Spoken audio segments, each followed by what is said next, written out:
Paz a cada um. Deus te abençoe. Obrigado aos irmãos do louvor, todos que estão cooperando. Obrigado por sua dedicação. Nós começamos hoje uma série de mensagens que vai culminar até o dia da Páscoa, chamada Os Brados da Cruz. São aquelas últimas 7 palavras de Jesus na cruz. E quais as implicações dessas 7 palavras para mim e para a sua vida? Louis Sartori, um escritor muito conhecido, vai dizer que as últimas palavras de Jesus é uma espécie de testamento que Jesus deixa para os seus. É uma espécie de as últimas orientações que Jesus deixa para os seus. E a gente precisa estar atento àquilo que Jesus está dizendo sobre esse testamento. Hoje nós vamos trilhar o caminho daquilo que nós vamos chamar de palavra de perdão. Aquela palavra que Jesus, quando estava na cruz, disse para aquelas pessoas: Pai, perdoa-lhes, pois não sabem o que fazem. Cite comigo, por favor, se você puder. Disse Jesus. Essa não é uma fala para a gente falar para quem não torce para o nosso time. Ou para quem nos deu uma fechada no trânsito. Não é só isso, tem algumas outras implicações. Os brados da cruz, basicamente essas 7 palavras que Jesus vai dizer, Lucas 23, 34, Pai, perdoa porque não sabe o que faz, palavras de perdão. Mas também, nós vamos ver também, Lucas 20, o próximo texto, onde Lucas também 23, 43 diz: eu lhes asseguro que hoje você estará comigo no paraíso. Nós vamos lidar com isso, é uma palavra de salvação. A terceira palavra desse testamento é a ideia de quando Jesus diz, quando ele diz: mulher, esse é o teu filho, e ao discípulo disse: esta é a tua mãe, palavra de compaixão. A quarta mensagem, Mateus 27, 46, Eli, Eli, lama sabachthani, que quer dizer: meu Deus, por que me desamparaste? É uma palavra de identificação. Mas a quinta mensagem, João 19, 28, quando Jesus diz: estou com sede. Essa é a ideia de uma palavra de aflição de Jesus. A sexta palavra, João 19, 30, está consumado, palavra de consumação. Lucas 23, 46, quando Jesus diz: Pai, em tuas mãos entrego o meu espírito, uma palavra de resignação. Portanto, hoje nós vamos trilhar o caminho de quatro passos que Jesus dá nessa expressão: Pai, perdoa porque não sabe o que fazem. Basicamente, a angústia de quem é ofendido pelos homens.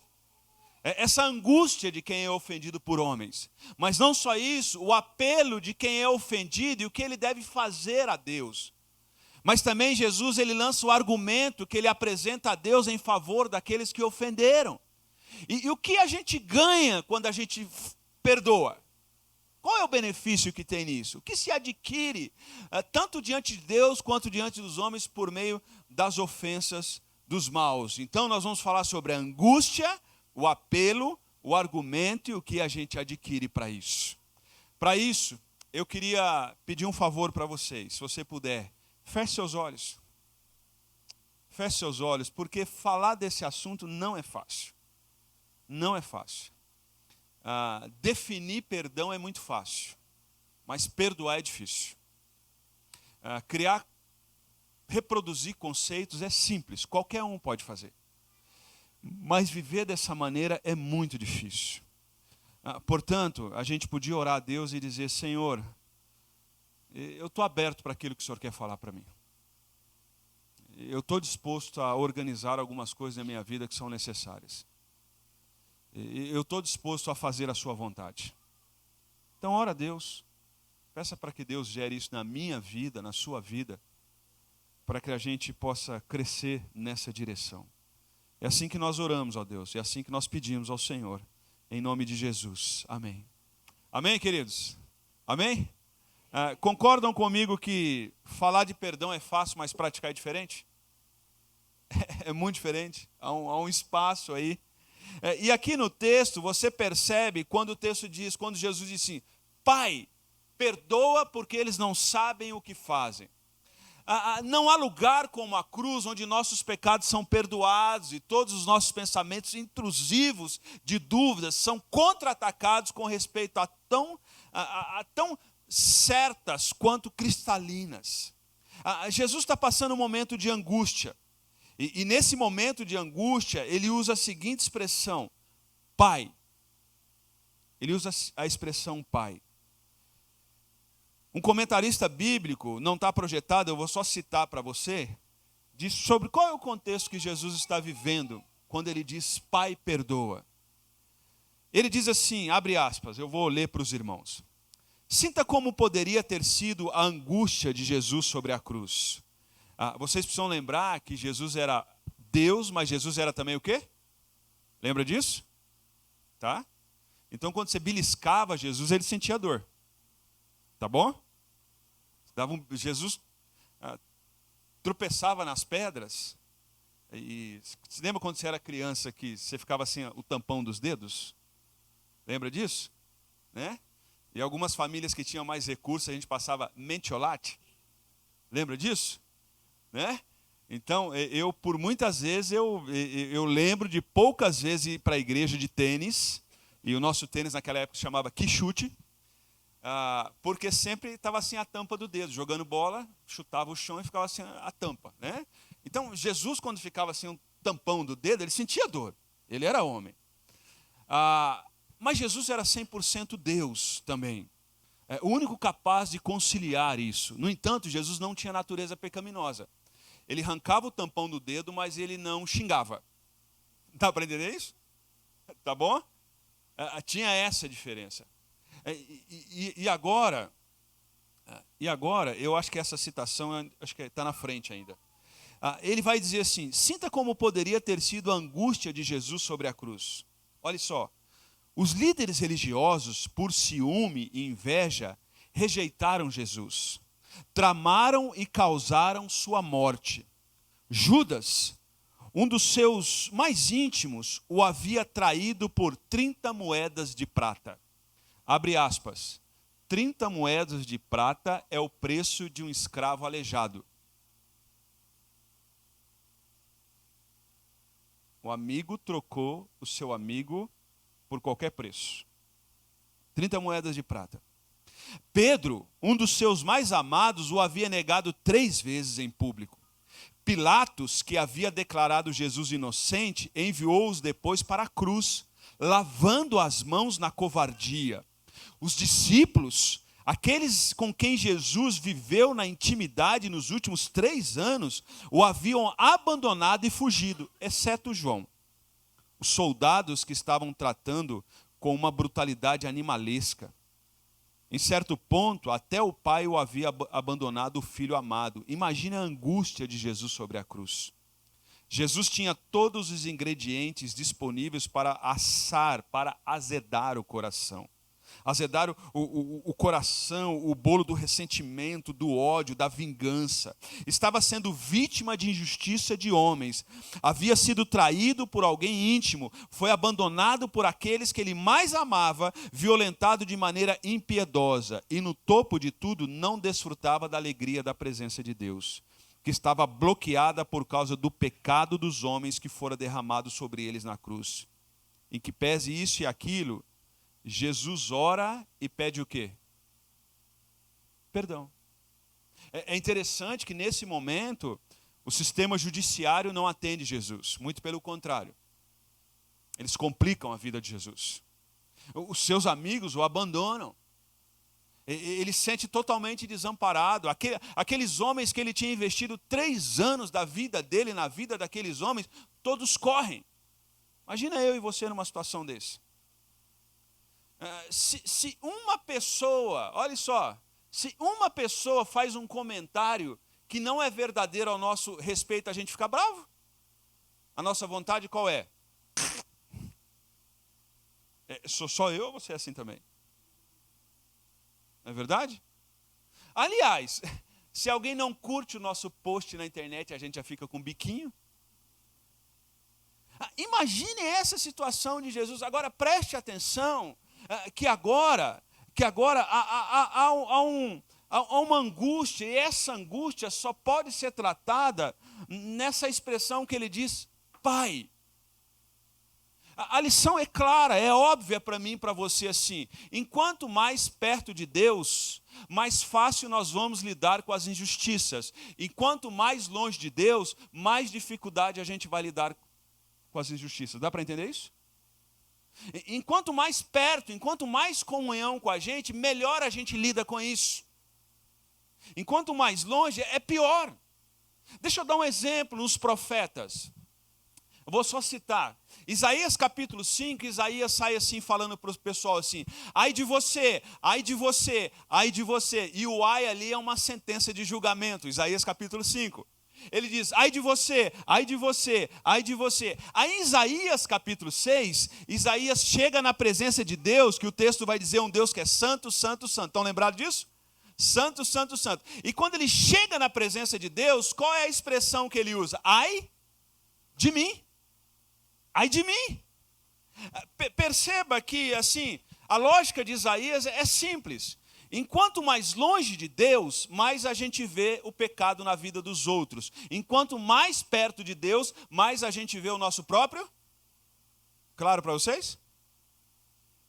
Por isso que os religiosos da nossa época, eles só sabem ver o defeito na vida dos outros, ele não consegue ver o defeito na vida dele. Claro para vocês? Assim, ele consegue ver o problema na vida de todo mundo, mas ele não consegue ver o seu próprio problema. Sabe por quê? Porque ele está em Isaías capítulo 5, ai de vocês, longe de Deus. Mas quando ele se aproxima de Deus, ele para de ver o pecado dos outros. E ele diz, ai de mim. Como que a gente lida com isso? Jesus está dando um exemplo.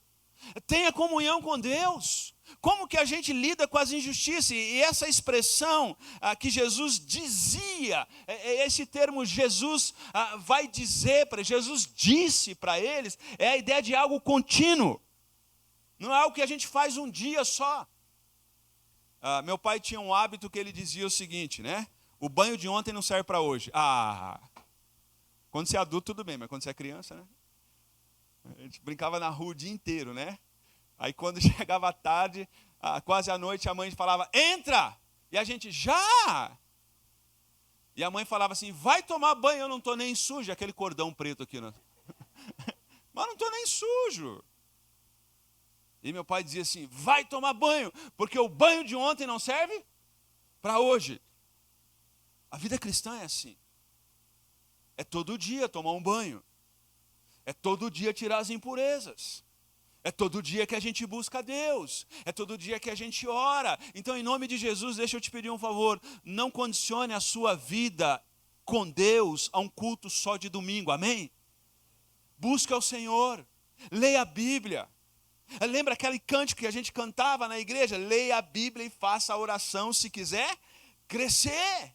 Se você quiser crescer, leia a Bíblia, faça a oração, ensine-se para os seus filhos, pratique isso, faça isso. Mas pastor, eu não consigo ficar 1 hora lendo a Bíblia e orando. Irmão, tudo bem, você não consegue 5 minutos? Começa com 5, depois você 10, e aí o negócio vai crescendo. Mas comece. Não limite a sua vida devocional a um culto só dominical. Busque ao Senhor incessantemente, porque enquanto mais perto de Deus, melhor a gente lida com as adversidades, melhor a gente vê o nosso pecado e mais graça a gente manifesta na vida dos outros. Que Deus nos abençoe, que a Visível possa ser uma igreja, Isaías capítulo 6, e que Deus nos repreenda de ser uma igreja, Isaías capítulo 5. Que a gente seja uma comunidade de fé, que a gente ore para a gente. Que a gente confesse o que tem que confessar e crê na graça que há em Cristo Jesus. E perto de Deus, aos pés do Senhor, a gente consegue lidar com as injustiças e com as adversidades do dia a dia. Que Deus nos abençoe e derrame graça sobre nós. William Bright, um teólogo, em 1887, ele vai escrever sobre essa parte de Jesus e ele vai dizer o seguinte: quando o homem... Depois a gente vai deixar no grupo também, tá bom? Aí você pode ler também. Mas diz assim, quando o homem deu o pior de si, Jesus orou. Não por justiça, mas por misericórdia. Implorou para que os seus inimigos não sofressem as consequências dos seus próprios atos de maldade. E orou não após suas feridas terem sido saradas, mas enquanto estavam sendo abertas. Dá para entender isso aqui? Jesus não orou depois que a ferida foi sarada. Jesus ora quando a ferida é? Deixa eu dar um detalhe histórico para você aqui. O McDowell, em um dos seus textos, Evidências que Exigem um Veredito, volume 2, ele narra como que era a espécie de chibatada que quem era crucificado sofria. Eram pedaços de couro, e na ponta desse pedaço de couro tinha um pedaço de osso de animal. Imagine o sol escaldante de Israel, alguém sendo chibatado em praça pública, e normalmente o soldado romano que chibatava, ele tinha extrema habilidade em bater a chibata, ele era treinado para aquilo. Então quando ele batia, o suor do corpo, aquele couro grudava na pele e escorria. E quando escorria, o pedaço do osso cortava a pele. Esse é o cenário que Jesus está vivendo. Então, ele vai dizer aqui que e orou não após suas feridas ter sido saradas, mas enquanto estava sendo abertas. Algumas pessoas dizem assim, eu vou orar para Deus me dar o tempo do perdão. Sabe quando o nosso coração vai chegar ao tempo do perdão? Nunca. A gente perdoa quando as feridas estão sendo abertas. Aí o poder de Deus se aperfeiçoa na minha e na sua fraqueza. Isso é para mim, isso é para você. Palavras de perdão saíram de seus lábios enquanto os pregos eram cravados em seu corpo, quando a dor era mais intensa, quando a aflição era mais aguda. Ele orou enquanto a cruz era baixada num buraco com um tranco. Foi nesse momento em que os nervos, corpo e alma, ainda estavam extremamente sensíveis e a dor era inconcebível, que ele, vítima do maior crime da história, orou por os seus criminosos. Eu não separei o vídeo, mas você pode ver na internet. Alguns anos atrás, eu estava vendo uma reportagem na TV de uma mulher em João Pessoa, na Paraíba. O rapaz tinha matado o filho dela num assalto, por causa de um celular. E ela foi até a delegacia e ela disse publicamente que perdoava aquele cara. Publicamente. E no final ela disse assim, eu só vou te perdoar, porque é a única maneira de eu viver livre de você. Dá para entender? Ela disse assim, você vai ficar preso, mas eu não quero ficar presa com você. E a única maneira de eu ficar livre, não ficar presa com você, é te perdoando. Então eu queria te perdoar. Enquanto as feridas estão sendo abertas, a gente clama por graça para o nosso Pai, para que aquilo que a gente não pode gerar, a comunhão com Deus possa gerar através de nós. O apelo do ofendido. O apelo do ofendido é, por favor, Deus, perdoa eles, para cumprir as Escrituras, para que pudesse cumprir Isaías 53:12.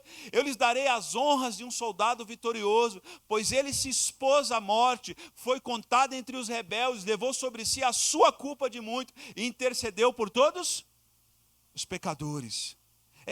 Essa ideia do apelo do ofendido, de descentralizar da minha vida e da sua vida, do holofote para mim, não, agora não. Preste atenção que Jesus, no meio da dor, ele não se preocupou em cuidar dele, ele se preocupou em cuidar dos outros. E isso é interessante porque a fé cristã, é uma fé cristã que nos faz parar de olhar para nós mesmos e começar a olhar para os outros. Vou usar um termo que o povo usa por aí. A fé cristã não permite que a gente olhe só para o nosso umbigo. Dá para entender? Dá para entender? A fé cristã, a fé de Jesus, a fé que Jesus nos ensina, é uma fé não egocêntrica, é outrocêntrica. A fé cristã é uma fé que a gente procura o bem coletivo e não o bem individual. E a gente vive numa sociedade que cada um busca o seu próprio interesse. E a vida cristã, a igreja de Cristo, não pode reproduzir esse comportamento. Na igreja de Jesus, a gente precisa procurar o bem do outro. Que tal procurar pessoas aqui, uma sugestão, apenas uma sugestão, não é uma ordem, por favor, tá bom? Apenas uma sugestão. Que tal olhar para pessoas aqui e perguntar, como é que você está? Que tal, por exemplo, lá para quarta, quinta-feira, mandar uma mensagem para alguém e dizer assim, posso orar por você hoje? A gente se importa com os outros. Todo mundo gosta de ser bem tratado, não gosta? Você já reparou que depois de uma certa idade, a gente só vai em alguns restaurantes porque é bem tratado e a gente nem se preocupa muito com o preço, mas lá a gente é bem tratado? Tem alguns lugares que você chega para comprar alguma coisa, às vezes o preço não é nem tão barato, mas a pessoa te trata tão bem, te deixa tão bem à vontade que você faz o quê? Você compra. Aí você volta lá, você indica para todo mundo. Mas preste atenção que no mercado, por aí, as pessoas nos tratam bem para nos vender algo. Para tirar o nosso dinheiro. A vida cristã, a gente não trata as pessoas para vender algo. A gente trata as pessoas bem porque a graça de Cristo nos alcançou. Porque Cristo nos acolheu. Não há espaço na vida cristã para egoísmo. Muito pelo contrário, a comunidade de Cristo, chamado corpo de Cristo, os membros do corpo de Cristo, são aqueles que se importam uns com os outros, cuidam uns dos outros. Muitos dos nossos problemas na igreja são sarados se a gente sentar com os nossos irmãos e tiver 5 minutos de oração e se importar com eles. Que Deus nos abençoe. No meio das nossas feridas, das nossas dores, esse apelo não está nas nossas reivindicações, e sim na possibilidade da gente abençoar os outros. Pai, perdoa-lhes. No meio da dor, Jesus não está olhando para ele está olhando para aqueles que ofenderam. Ele está muito mais preocupado em abençoar do que ser abençoado. Que Deus nos abençoe. Mas há um argumento também, o argumento do ofendido. Cristo não só orou pedindo perdão pelos seus ofensores. Agora ele também argumenta em favor deles. Por quê? Porque Jesus é o advogado. Jesus é o nosso advogado. E imagina se Deus nos tratasse de acordo com as nossas ações. Eu e você não estaríamos aqui. Miqueias vai dizer que Deus pegou os nossos pecados e lançou no fundo do mar. Lembra disso? E aqui, momento heresia, tá bom? Um parênteses. Deus pegou os nossos pecados, lançou no fundo do mar e colocou uma plaquinha, proibido pescar. Mas eu e você, constantemente, a gente vai naqueles pecados que Deus lançou no fundo do mar e fica tentando pescá-los. Fica tentando pescá-los. Meu irmão e minha irmã, Cristo já nos perdoou no Calvário, amém? E agora Jesus lança aquilo que eu vou chamar de aquisição do ofendido. Por que essas palavras ecoou? O que ele vai ganhar esse gesto de misericórdia, de graça e compaixão? Preste atenção que aquele momento de Jesus na cruz provocou a conversão de algumas pessoas. Eu fico imaginando assim, se Jesus fizesse assim, a la Highlander, né? Os caras estão,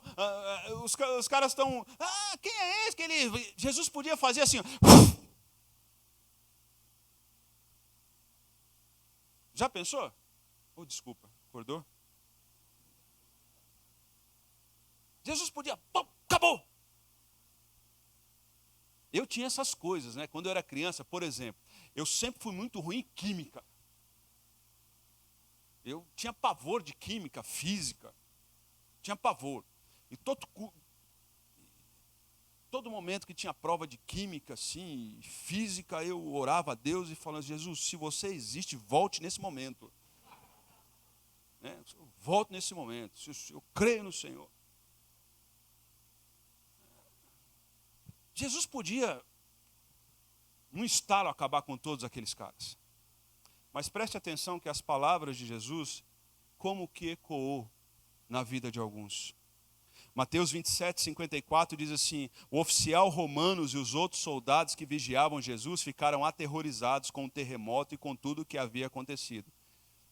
E qual foi a expressão que esse homem fez? Este homem era verdadeiramente filho. A fala de Jesus, Pai, perdoa porque não sabe o que faz, fez com que o oficial da guarda romana se convertesse. Percebe?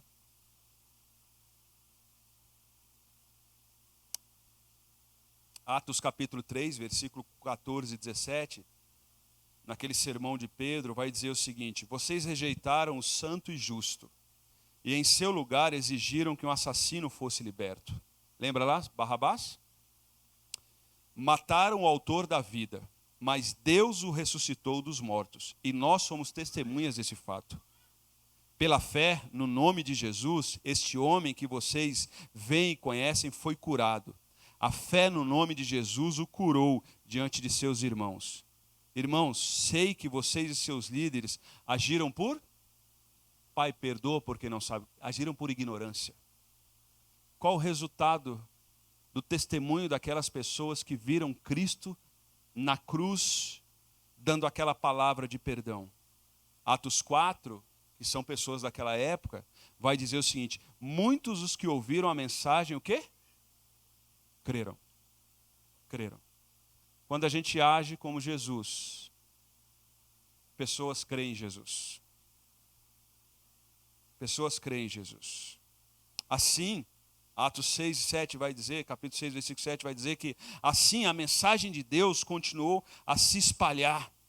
O número de discípulos se multiplicaram em Jerusalém. E muitos o quê?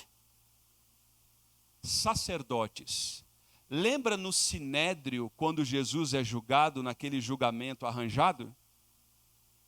Alguns desses sacerdotes estavam naquele momento, naquele local. E agora esses camaradas, o que acontece com eles? Eles se convertem. Pai, perdoa, porque eles não sabem o que fazem. Eu e você, se nós quisermos ter uma vida saudável, é impossível sem o exercício do perdão. Quem não perdoa adoece, fica emocionalmente, espiritualmente doente. Quem não perdoa é entregue aos verdugos da alma. Portanto, na minha e na sua vida, Pai, perdoa porque não sabe o que faz, não é uma opção, não é uma questão de opção, é uma questão de bom senso. Deixa eu te dar um exemplo e assim eu encerro. Quem não perdoa fica escravo de quem o ofendeu. Você levanta de manhã, você lembra da pessoa. Você almoça, você lembra da? Você sai de férias, você lembra da? Nós nos tornamos escravos. Quem perdoa é livre. Porque Deus em Jesus nos perdoou e nos tornou livres, e nada pode nos aprisionar, inclusive a amargura. Tome nessa manhã a decisão de, quando ofendido, dizer: Pai, perdoa, porque não sabe o que faz. Isso só é possível se a gente tiver comunhão o tempo inteiro com o Senhor. Sabe por quê? Porque quando a gente faz isso, o soldado romano se converte, os sacerdotes se convertem, e muitos outros creram no Filho de Deus por aquela palavra que ele proferiu na cruz do Calvário. Inclusive, 2 pessoas que estavam na cruz que ouviram essas palavras. Um deles clamou por misericórdia de Jesus naquele último momento, e Jesus disse para ele: hoje você vai estar comigo no paraíso. Que Deus nos abençoe. Feche seus olhos, eu queria orar com você e pedir a graça de Jesus.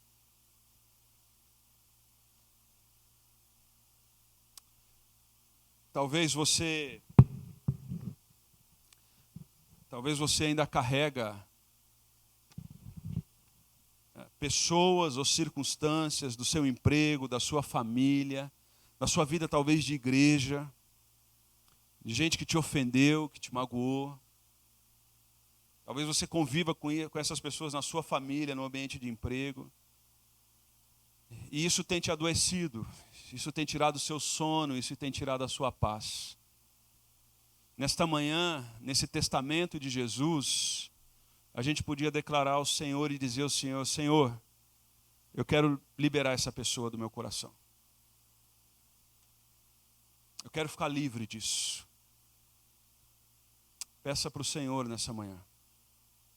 Isso vai ser testemunho para você, isso vai ser testemunho para a igreja, isso vai ter testemunho para o avanço do reino do Senhor. Mas pastor, o que ele fez para mim foi muito pesado. A Bíblia diz que o nosso pecado contra Deus era muito maior e Deus em Jesus nos perdoou.